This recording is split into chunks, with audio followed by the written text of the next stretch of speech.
Қосу мен азайту өзара кері амалдар. Мысалы, 5 пен 4-тің қосындысы 9, 4 пен 5-тің қосындысы 9.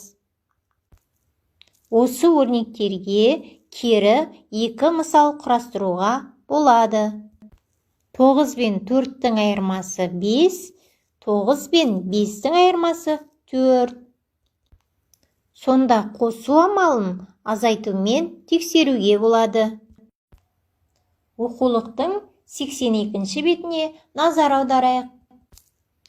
Қосу кестесі бойынша құрастырылған мысалдарға қарап шық. Қосудың әрбір мысалына қосумен орындалатын кері 1 мысал және азайтуға 2 мысал құрастыруға болады. Берілген 6, 3, 9 сандарынан өзара кері 4 мысал құрастырылған. 6 мен 3-тің қосындысы 9, 3 пен 6-ның қосындысы 9, 9 пен 6-ның айырмасы 3, 9 пен 3-тің айырмасы 6. Сонда әр түрлі 4 мысал құрастыруға болады. Қосу амалының компоненттерін менімен бірге қайтала. Қосылғыш, қосылғыш, қосындының мәні. Сөмкеге заттарды салу керек. Сөмкеге 3 доп пен 2 ракетканы саламыз. 3 және 2 сандарының қосындысы.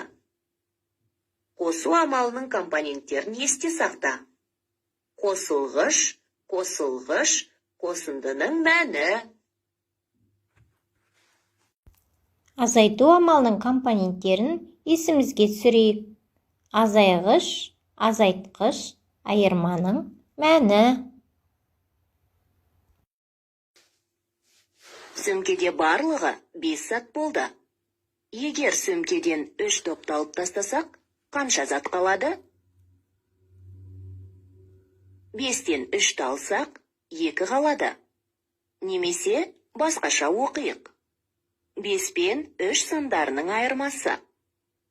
Сөмкедегі заттардың саны азайды. Демек, 5 азайғыш. 3 санын азайттық. Демек, азайтқыш. Ал нәтижесі айырманың мәні. Бұл қызықты тапсырма 40 буындар деп аталынады. 40 буындарда жазылған мысалдарға кері мысалдар құрастыр. 4 пен 4-тің қосындысы 8, 7 мен 2-ның қосындысы 9, 4 пен 6-ның қосындысы 10. Осы мысалдарға кері мысал құрастыруды ұмытпа.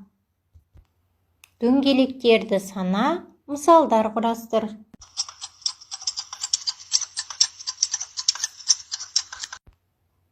Бәрекелді, сенің дұрыс жауап бергеніңе сенімдімін. 5 қосу 5 мысалына неше мысал қарастырдың? Неліктен?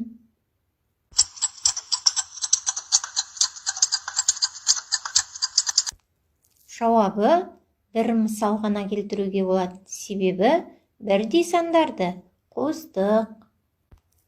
Мысалы, 5 қосу 5 тең болады 10, 10 азайту 5 тең болады 5. Шығарып көр, айырманың мәнін тап. Енді өзіңді тексеруді ұмытпа. Алдыңа бір парақ алып, параққа өз жауабыңды жазып ал. Бірінші сұрақ. 2 мен 7-ның қосындысы өрнегінің мәнін тап. А 9, Ә 8, Б 7. Екінші сұрақ.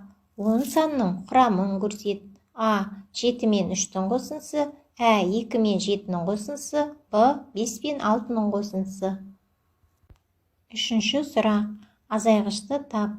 Азайғыштан 6-ны азайтқанда 3 қалады. А 9, Ә 8, Б 3.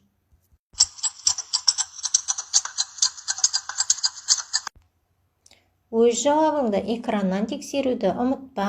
1-дің асы, 2-нің асы, 3-тің асы. Егер де осы сұрақтардың үшеуіне де жауап берсең, қол шапалақтап қоюды ұмытпа.